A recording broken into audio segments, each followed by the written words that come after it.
Good morning, welcome back to my channel to a new vlog. আশা করছি তোমরা সকলে ভীষণ ভালো আছো, সুস্থ আছো। আমিও একদম ফিট অ্যান্ড ফাইন আছি। আজকে সকাল সকাল লেগে পড়েছি গোপালদের সমস্ত জামা কাপড় কাচবো বলে। অ্যাকচুয়ালি গোপালদের না প্রচুর জামা কাপড় আমি কিনি, সেটা তো দেখতেই পাচ্ছ, কিন্তু বহুদিন হয়ে গেছে ধোয়া হয়নি। তাই ভাবলাম আজকে রান্নাঘরে যাওয়ার আগে, সমস্ত কাজ শুরু করার আগে গোপালদের সমস্ত জামা কাপড় আগে ধোবো, ভালো করে কেচে পরিষ্কার করে শুকিয়ে রেখে আবার তুলে রাখবো।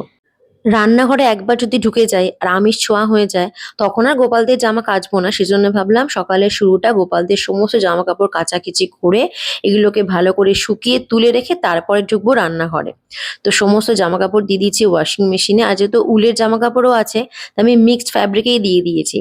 তো মোটামুটি ১ ঘন্টা ২৩ মিনিটের ব্যাপার, ভালো করে ধোয়া ঠোয়া হয়ে যাচ্ছে। আমার খুব ভালো লাগছে আজকে, খুব নিশ্চিন্ত লাগছে, জানো তো। আর এই দেখো এখানে জামা কাপড়গুলো দেখতে পাচ্ছ, এগুলো সব নতুন। আসলে আমি না একটা ফিক্সড দোকান রেখেছি, যেখান থেকে আমি গোপালের নানান ধরনের জামা কাপড় কিনতেই থাকি।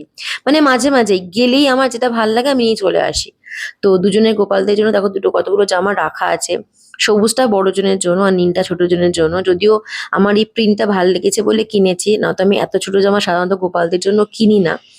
এটা একটু ছোট হয়ে গেছে, মানে খুব ছোট নয়, কিন্তু হ্যাঁ বলতে পারো আমি যেরকম পড়াই সেই তুলনায় একটু ছোট হয়ে গেছে।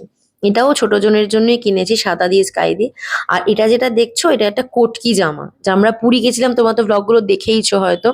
তো ডিসেম্বর মাসে গত বছর, তো একটা দোকানেই জামাটা ঝুলছিল, দেখে এত পছন্দ হলো। আর পাশে তখন মা ছিল।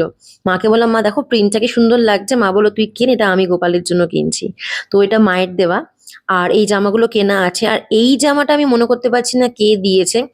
এত ছোট জামা আমি গোপালদের জন্য সাধারণত কিনি না। তাই এই জামাটা কোথা থেকে এলো আমি বুঝতে পারছি না। দেখো যেটা আমরা কিনেছি নীল ছোট, কিন্তু এটা তার থেকেও ছোট। তো যাই হোক, কে দিয়েছে মনে তো করতে পারছি না। কিন্তু এটাকে পরাবো কি করে আমি সেটাই ভাবছি, হাতে তালুর থেকেও ছোট। তো যাই হোক, শুধু জামা নয়, এর সঙ্গে দেখলাম আরো কিছু জিনিস আছে। যেমন দেখো, এটা একটা, এই যে একটা ছোট পাগড়ি আছে লাল রঙের, স্টোন বসানো। এর সাথে আছে হচ্ছে এরকম একটা মালা। ছোট্ট যেহেতু জামাটা কিনেছে, তো ছোট মালা একটা এরকম, মানে হার আর কি, যেটা গোপালের। দাঁড়াও, লিস্টটা না হাতে জড়িয়ে গেছে। এই যে এটা হচ্ছে একটা হার গোপালের, আর এটা হচ্ছে গোপালের বাঁশি। সবই ঠিক আছে, কিন্তু জামাটা ভীষণ ছোট। আমার পরাতে হয়তো একটু কষ্টই পেতে হবে। তো বাট যাই হোক, গোপালের যখন আছে জামাটা, কেউ না কেউ তো নিশ্চয়ই গোপালের উদ্দেশ্যে দিয়েছে। তো পরাবো তো অবশ্যই, নিশ্চয়ই পরাবো, কিন্তু একটু কষ্ট করেই পরাতে হবে মনে হচ্ছে জামাটা।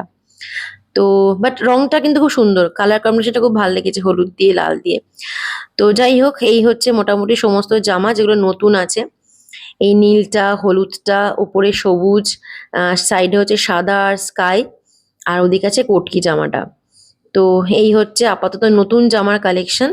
আরো কিছু কিনবো, যেহেতু সামার এসে গেছে, যথেষ্ট গরম পড়ে গেছে, তো সেজন্য গরমে একটু জামা কিনতে হবে। এখানে গরমের জামা একটাই আছে, নীলটা ছোটটা, যেটা ছোট জনের, বড় জনের গোপালের জামা কিনতে হবে। তো এই হচ্ছে মোটামুটি গোপালদের জামা। এখানে সমস্ত আমার কাঁচা হয়ে গেছে। আর আমার নতুন গামছা আলমারিতে রাখাই ছিল, সেই গামছাটাকে ব্যালকনিতে এভাবে মাটিতে রেখেছি, রেখে, কেন রোদ তো এখানটা আসে, তো ভালোভাবে শুকনো হয়ে যাবে। কারণ এখানে শুধু যে এমনি জামা আছে তা নয়, গরম জামাও আছে উলের।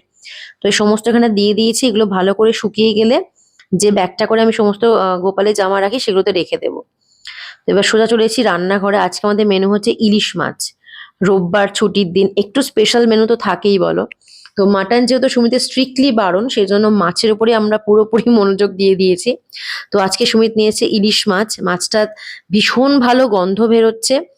আর আমি যতটুকু শুনেছি, যেটুকু শিখেছি, যে মাছের গায়ে এরকম যত বেশি রিং রিং রিং হয় সাদা সাদা, তত মাছ ভালো হয়।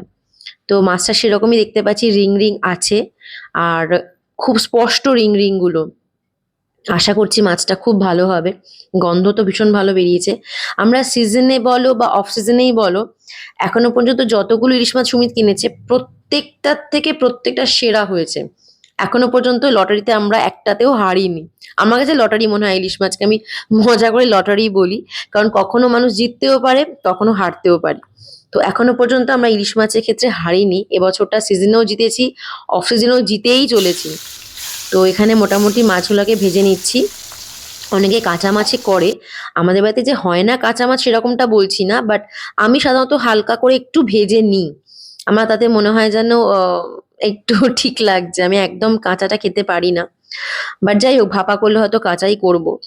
তো এখানে আমি সর্ষেটাকে ভালো করে আগে ড্রাই রোস্ট করে, মানে রোস্ট না সরি, ড্রাই গুঁড়ো করে নিয়েছি। তারপরে জল দিয়ে আর কাঁচা লঙ্কা দিয়ে পেস্টটা বানিয়ে নিয়েছি। এখানে মাছগুলো তোলা হয়ে গেছে, প্রথম 4টে, পরের দুটো দিয়ে দিচ্ছি। তো এইখানে মাছটা ভাজা হয়ে গেলে সর্ষে দিয়ে আজকে করব। তো তোমরা কারা কারা ইলিশ মাছ ভালোবাসো, ইলিশ মাছ ভীষণ পছন্দের, তারা আমাকে কমেন্ট করো।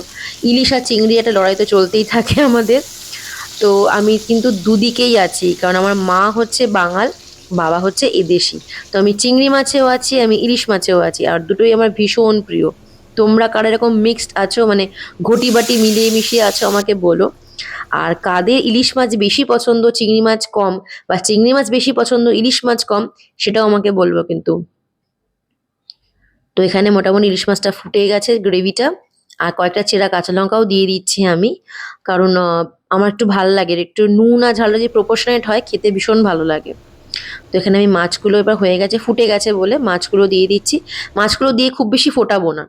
আর এটা বাটির মধ্যে না মাছের তেলটা ছিল, যেহেতু ভেজে রেখেছিলাম, সেই তেলটা তো অবভিয়াসলি ভীষণ, মানে যাকে বলে মূল্যবান তেল, তো সেটাও দিয়ে দিলাম। আর এখানে হয়ে গেছে মাছটা প্রিপারেশন। খুব বেশি নাড়াচাড়া করছি না, কারণ ভীষণ নরম মাছ। তো নাবানোর আগে জাস্ট সর্ষের তেলটা দিয়ে, আমি একটু ভালো মতো অ্যামাউন্ট দিলাম সর্ষের তেলে, তোমরা চাইলে কমও দিতে পারো, তোমাদের চয়েস।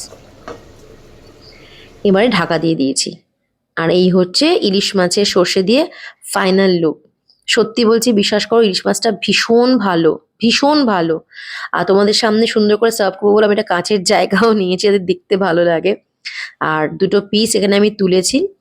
সত্যি বলছি, খাওয়ার পরে যেহেতু আমি ভয়েস ওভারটা দিতে বসেছি, সেই জন্য খাবার এক্সপিরিয়েন্সটা বলতে পারছি। মাছগুলো অসম্ভব ভালো ছিল, যেরকম গন্ধ সেরকম স্বাদ, অপূর্ব ছিল মাছটা। কে বলবে এই সিজনটা, এটা সিজন নয় ইলিশ মাছ, এটা তো বলাই যাবে না ইলিশ মাছটা খেয়ে। আর ইন্ডাকশনে করে নিচ্ছি ভাতটা, কারণ গ্যাসের যা চারদিকে চলছে, তাতে আমি ভাতটা গ্যাসেই করি না, ইন্ডাকশনেই করে নিই। আর এইসবের মাঝখানে চলে এসেছে আজকে এসি সার্ভিস করতে। অ্যাকচুয়ালি আমরা বলেছিলাম, কারণ রোববার সমিতির ছুটির দিন, এই দিনটা ছাড়া এই সমস্ত কাজকর্ম করা খুব কঠিন হয়ে যায় আমার পক্ষে। তো সেজন্য আজকেই এসছে, আজকে এসিটা সার্ভিস করে নিচ্ছি। আমরা কেমিক্যাল ওয়াশ করাচ্ছি। তো কারণ বছরে আমরা মোটামুটি দুবার ক্লিন করাই, মানে এসি পরিষ্কার করি আর কি। তার মধ্যে একটা করি নর্মাল ওয়াশ, একটা করি কেমিক্যাল ওয়াশ, সেগুলো হচ্ছে। তো এটা দেখে কি একটু অন্যরকম লাগছে? দুপুরে মেনু দেখালাম ইলিশ মাছ, তাহলে পোলাও করতে গিয়ে চলে এলো। রাত্রিবেলা মা পাঠিয়েছিল পোলাও, আর হচ্ছে কষা মাংস। মাংসটা দেখাচ্ছে, এই দেখো, এটা হচ্ছে কষা মাংস। আজকে ব্লগটা পুরোপুরি রান্নার উপরেই ছিল তোমাদের সাথে।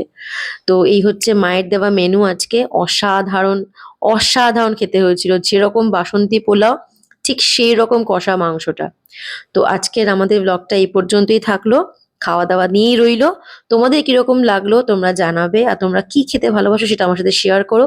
আমার পছন্দের মেনু তো জানতেই পারলে, আর সেগুলো খাওয়া দাওয়া হয়েছে আজকে। তো আজকের ব্লগটা এই পর্যন্তই। যদি ভালো লাগে তাহলে লাইক, কমেন্ট, সাবস্ক্রাইব করে দিও, আর ফেসবুক থেকে দেখলে পেজটাকে ফলো করে দিও। সবাই ভালো থেকো।